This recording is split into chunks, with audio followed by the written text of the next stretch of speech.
los amigos de la Casa de Paquita, j'espère que vous allez bien. On se retrouve pour votre tirage de l'année 2026 par signe astrologique sous le format de la roue de l'année. C'est un tirage, c'est un format que j'utilise quasi quotidiennement en séance privée, bien entendu. Même si c'est la roue de l'année, je le trouve très pertinent à n'importe quel moment de l'année et en plus on peut l'adapter de différentes manières. Il peut apporter des réflexions, il peut soulever des choses auxquelles on n'avait pas pensé. Donc j'aime bien faire un tableau, je l'utilise comme un tableau d'énergie sur le courant de l'année. Je le trouve vraiment très intéressant. J'ai sorti le Keymaster Tarot en premier puisque c'est le tarot de prédilection que j'ai en ce moment. Je l'adore vraiment, mais je ne sais pas si je vais l'utiliser pour tous les signes.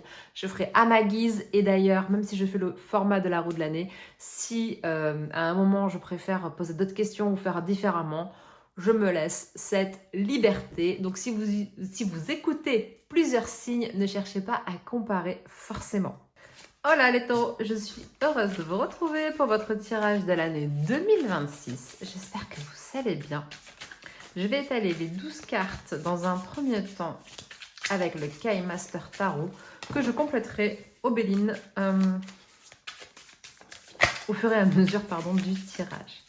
Allez les taureaux, pour votre signe lunaire, solaire, ascendant ou Vénus, qu'est-ce qui se passe pour vous dans l'année 2026? C'est parti, c'est parti. Waouh. Ok. Maison 1. 2. 3. J'essaye de bien cadrer. 4. Ok. Olé. 5. 6. 7. Waouh. Très créative l'année pour vous. 8. 9. Intéressant. 10. Waouh. Elle est puissante, hein, votre année. Hein. Elle démarre puissamment. 11. Waouh. 12. Ok. Punaise, la leçon intégrée est trop bonne. Ok. Bon. Et nous avons le battleur en dos de deck, qui tout de suite me fait vraiment référence à cette année 1, ce nouveau départ. Alors peut-être que vous, dans votre année personnelle, vous ne serez pas en année 1 d'un point de vue numérologique, mais l'année collective de 2026 est en année 1. Donc c'est très intéressant d'avoir ce battleur, ce nouveau commencement, d'avoir plusieurs outils en poche comme ça, d'avoir plusieurs possibilités. On aime beaucoup. Donc, maison 1, maison du bélier, vous avez la reine de coupe. Alors, ça peut faire référence à votre maman. Mais ici, je sens vraiment que ça fait référence à votre douceur, votre... c'est très... alors, je ne sais pas pourquoi j'ai une perception de la dentelle. Donc, bon, peut-être que vous allez aimer la dentelle en année 2026. En tout cas, la reine des coupes ici vous montre que vous êtes talentueux, talentueuse, amoureux, amoureuse de quelqu'un peut-être, de la vie. Vous êtes sûr de vous, d'une certaine façon. Vous êtes très, très sûr de vous. Vous savez où vous voulez aller. Vous écoutez votre cœur. Donc, vous savez où vous voulez aller. On va voir au Béline, qu'est-ce qu'on a pour compléter cette reine de coupe. Waouh. Regardez Vénus, la table. Vous voulez profiter de la vie le plus correctement possible. En tout cas, c'est votre intention profonde. Vous voulez que ça se passe bien. On est sur une énergie vraiment de créativité, de création, d'un imaginaire. J'entends, on ne tarit pas d'éloges sur vous. Vous êtes apprécié, appréciable. En tout cas, vous faites tout pour l'être. Ça peut parler aussi forcément de grandes tablées, de réunions, de réceptions, de se recevoir, de conférences. Ça peut parler aussi de restauration. De restauration dans le terme restaurant pour se nourrir et de restauration aussi de meubles anciens, de bâtisses, d'immeubles carrément, pourquoi pas. Donc on est sur très créatif dans le partage, dans la volonté d'action, mais avec une certaine douceur, avec un émerveillement. On fait pas pour faire ici. Non, on fait pour aimer, pour vibrer, pour s'éclater quoi. C'est le but. Maison 2, on a un 4 de pique. Alors, votre corps réclame lenteur. Votre corps réclame repos. Mais vous avez aussi peut-être des préoccupations financières importantes. Vous pouvez vous sentir déstabilisé face à un projet parce qu'il demande énormément de ressources, que ce soit financier ou d'un point de vue physique. J'ai, pour certaines personnes, le renoncement de quelque chose. Vraiment un regret. Les taureaux. 2026, qu'est-ce que nous avons? Pour repartir bon pied, bon oeil, il va falloir vraiment vous... il y a une remise à zéro. Il va falloir vraiment vous reposer pour pouvoir repartir dans une très très grande vitalité. C'est un nouveau départ dans la maison 2. Donc, c'est un nouveau départ dans votre façon matérielle. Donc, ça peut être suite à un changement de travail. Peut-être que vous perdez votre travail à regret, mais vous retrouvez tout de suite derrière quelque chose de nouveau et c'est très bon pour vous. Il y a cette possibilité aussi de vendre quelque chose à regret, mais finalement, ça vous porte vers un nouveau secteur, ça vous porte vers une nouveauté, une nouvelle opportunité, encore une fois, qui est beaucoup plus en accord avec la reine de coupe ici, dans le futur. Maison 3, on a l'as de coupe, l'as de cœur. C'est magnifique. C'est vraiment cette intuitivité, cette profonde connexion à soi-même, à son âme, pour ceux qui croient en l'âme, parce que je sais qu'il y en a qui ne croient pas en l'âme. Il y a vraiment cette connexion à soi, cette communication intérieure. Il y a un monde intérieur d'une richesse profonde. Vous vous sentez touché peut-être par la grâce, béni. Vous pouvez peut-être aussi avoir la sensation de vivre un miracle. Moi, je sens que votre dimension spirituelle est en évolution et peut-être que vous vous intéressez de plus en plus à la spiritualité ou en tout cas que vous vous intéressez de plus en plus à quelque chose qui éveille des soupçons, mais des bons soupçons. C'est-à-dire qu'il y a une ouverture du cœur, il y a une ouverture aux autres, à l'autre, mais aussi à l'infini et l'au-delà. C'est-à-dire que j'ai vraiment cette ouverture. Peut-être que jusqu'à présent, vous étiez fermé sur un sujet, sur un concept, sur un domaine en particulier. Et là, on sent vous ouvrez, vous vous ouvrez. Maison 3 pour les taureaux en 2026. Maison 3 pour les taureaux en 2026. Le Verseau peut être important pour vous. Vous apprenez peut-être à mieux faire connaissance avec un Verseau en 2026. Et on a Jupiter. Vous voyez, c'est le fait de se sentir plus touché par la grâce, plus touché, plus rempli de grâce peut-être même aussi. Je vous sens vraiment soutenu, aimé, aimant. Mais ça peut être très spirituel, bien entendu, avec Jupiter et la représentation de cette carte. On peut être sur quelque chose de très, très spirituel. Maison 4, 7 de cœur. Il peut y avoir le retour d'une personne, le retour de quelque chose, le fait de revenir à la maison.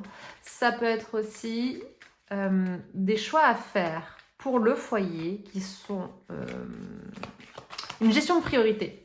Il peut y avoir une gestion de priorité, surtout si vous avez des enfants. Gros focus sur le foyer en 2026, là où vous vivez, comment vous vivez, avec qui vous vivez. Il y a un gros focus aussi sur peut-être le plus vulnérable de la famille, celui qui demande le plus d'attention, parce que parfois ça arrive, il y en a qui demandent plus d'attention que d'autres. Ça peut vouloir dire aussi qu'on parle de la naissance de quelqu'un. On parle de la naissance d'un bébé, si c'est déjà en projet. Il y a un projet qui s'accouche en famille aussi, c'est possible. Il peut y avoir un projet familial qui voit le jour et qui va être très important. Maison 5, nous avons la Lune, qui peut représenter, encore une fois, le rapport à la mère, à la maternité, le rapport peut-être avec une personne du signe du Cancer. Vous êtes discret, vous êtes discrète sur certains de vos projets, sur certaines de vos intentions, mais vous êtes aussi peut-être troublé encore une fois à propos d'un enfant, à propos d'une personne que vous pensez vulnérable et c'est quelque chose qui vous préoccupe énormément. C'est quelque chose qui peut même... ça réveille, ça décuple votre instinct. Il y a quelque chose dans votre instinct qui vous dit il se passe quelque chose. et vous vous écoutez. Hein. Donc, on a le retard avec Saturne dans la maison 5. Si on parle d'un projet artistique ou créatif, il peut connaître un certain retard, ou ça peut parler de manière plus concret d'un retard, enfin concret, non c'est concret aussi un projet, mais ce que je veux dire c'est qu'on peut parler d'un retard de règles, un retard un retard qui fait que Saturne, encore une fois, c'est quand même la planète lente. C'est donc quand on apprend que potentiellement on peut être enceinte, il se passe 9 mois quand même, hein, donc c'est pas rien. Ça peut être un projet qui prend du retard et qui vous en avez marre, c'est long, ça vous angoisse parce que c'est très très long à mettre en place. J'ai aussi une énergie de c'est pas grave, je vais recommencer différemment. Mais on est aussi sur une énergie, encore une fois, d'une créativité intense. C'est comme si votre créativité, votre imaginaire était poussé dans ses retranchements. C'est comme si on vous poussait dans vos retranchements. Alors, j'ai pas l'impression que ce soit quelqu'un en particulier, mais ça peut. Mais là-haut, on vous pousse dans vos retranchements pour dépasser des limites, pour sortir quelque chose des tripes. Je sais pas, il y a quelque chose, ça sort de l'intérieur. Vous voyez, il y a une grosse connexion à l'intérieur, mais la maison 5 dit qu'il faut que ça sorte. Mais ça prend un peu de temps. Ça prend... ou alors, vous voulez que ça sorte, mais il y a du retard. Maison 6, on a un 7 de pique. On a un sentiment... Excusez-moi, je bois en même temps mon thé. 7 de pique, on a un sentiment de trahison qui peut être profond ou ravivé sur l'année 2026. Il y a quelqu'un ou quelque chose dans laquelle vous étiez confiant, confiante, ou quelqu'un en qui vous aviez placé votre confiance. Et celle-ci peut vous décevoir. Maison 6 pour les taureaux en 2026. L'amour. Il y a quelqu'un qui peut vous décevoir dans son comportement, dans une relation, quelqu'un qui soit proche de vous, potentiellement un conjoint naturellement, mais ça peut être aussi n'importe quel moment en qui vous avez un amour profond. Donc ici, j'ai une personne qui peut profondément vous décevoir. Et c'est soudain.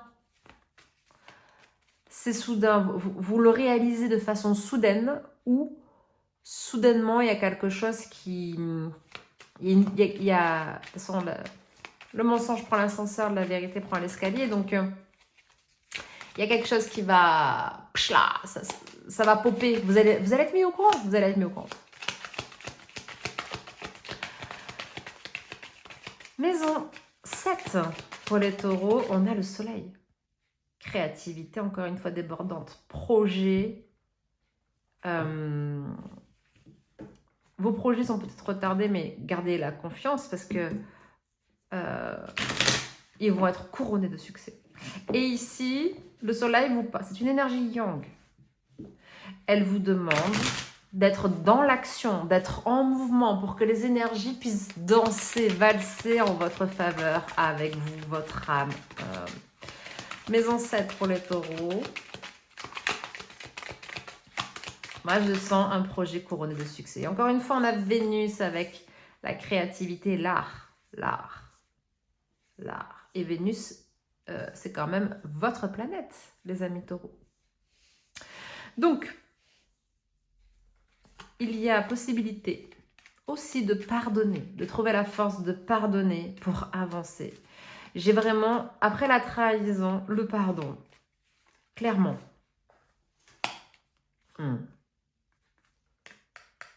Comme s'il y avait un miracle qui s'opérait. Maison 8, pour les amis taureaux. Qu'est-ce que nous avons? Maison 8. Pour les taureaux. On a déjà un 8 de cœur à l'envers qui s'est présenté et nous avons la passion. Il y a une relation qui va se transformer complètement parce qu'il y aura cette sensation que c'est unilatéral, pas assez donnant-donnant. Votre impulsivité va être... Alors, pour certains, c'est l'impulsivité, pour d'autres, c'est la passivité. ou ça va être la réharmonisation de ces deux éléments afin de trouver un certain équilibre. Il y a un nouvel équilibre à trouver. Et ici, soit il y a une relation qui est trop unilatérale, le change n'est pas à la hauteur en tout cas de vos convictions, aspirations, et ça prend une nouvelle tournure. Il y a un changement, votre ego est piqué, votre ego risque fort d'être piqué, d'où peut-être un effet très impulsif au départ, mais quand la cocotte minute retombe, ok, qu'est-ce qu'on fait pour que l'équilibre revienne correctement? Et surtout qu'en maison 9, on a la force qui s'est présentée à l'envers. Est-ce que j'abandonne? Est-ce que c'est vraiment fait pour moi? Est-ce que c'est ça que je veux dans ma vie? Est-ce que c'est comme ça que je l'envisage? Vous avez du mal, sur une certaine période de l'année 2026, à vous gérer, à gérer vos émotions, à gérer vos ressentis. La maîtrise de vous-même va être très difficile sur une petite période de l'année. Voyez? On est sur une inconstance, une instabilité émotionnelle, et le temps de retrouver votre superbe, de retrouver le nord, comme j'aime bien le dire, eh bien en fait, cela va permettre de balayer sur votre chemin, de faire du clair pour que cette petite lumière, cette petite étoile scintille et vous permette de retrouver le nord. Maison 10, nous avons l'empereur. Magique. Magique. C'est droit. C'est, pour certains, assez juste. Peut-être pas tous. Cet empereur-là en maison 10, c'est clair, il sait où il va, il est bien implanté. En fait, il est au bon endroit. Et pour lui, il est déjà au bon endroit. Mais il a peut-être besoin d'un vent de fraîcheur, d'une nouvelle vision. Il réfléchit. Il est en pleine réflexion sur la direction. C'est-à-dire qu'en fait, des fois, il faut être bousculé, il faut être dans le chaos un peu, en colère même. Et quand on arrive à le canaliser, parce que quand on n'arrive pas à le canaliser, vous voyez, c'est pas très bon. Les doutes peuvent nous faire perdre la main.